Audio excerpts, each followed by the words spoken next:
pastor. And that's really not how the New Testament uses it. The word ministry simply means service. And it can either mean a role of service, an office of service, but it can mean really any service that is rendered to another. And so that's very important, because sometimes even the question might be problematic for some Christians when they think, well, that just shouldn't be. Women can't be in ministry at all. But ministry does simply mean, biblically, service. And so I think that's very important. And the Bible itself gives all the many and beautiful ways that women not only can minister and serve, but the many and beautiful ways women should minister in the church.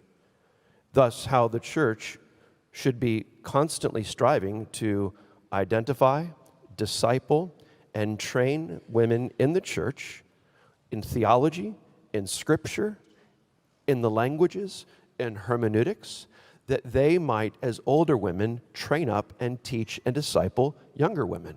That they might be teaching, that they might be instructing, that they might be helping to raise up the next generation of young women to be courageous, faithful women, mothers, teachers in the church for generations to come.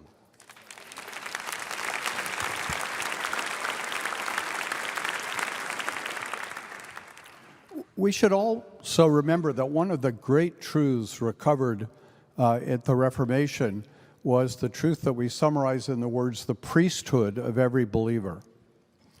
In the medieval church, there was an entirely separated caste of priests who stood between God and the congregation. And in a profound sense, the congregation was entirely dependent on the priests to minister the sacraments that would bring God's grace, that enabled the congregation to draw close to God. And the Reformation taught that the priesthood is not a separated caste of people, but every Christian is a priest. And what is sometimes missed there, that means every man and every woman is a priest before God.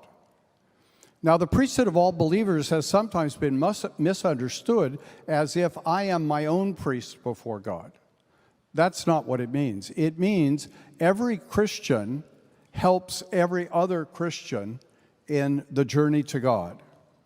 And that is a task for every man and every woman in a Christian congregation, to be looking around to ask, how can I, as a priest before God, help other Christians in this congregation draw closer to God?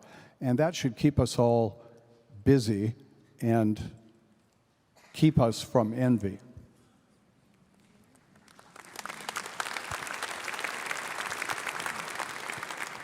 Is the gift of prophecy still alive or active today?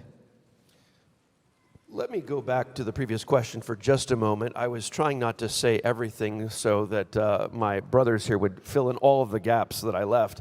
But I think it just needs to be stated clearly. I know that we are all on the same page, but unfortunately, these sorts of things go out on this thing called the internet in our pockets, and it is just important to state clearly that in no way, shape, or form does the Bible teach or commend that women are to be ordained pastors, ordained elders. So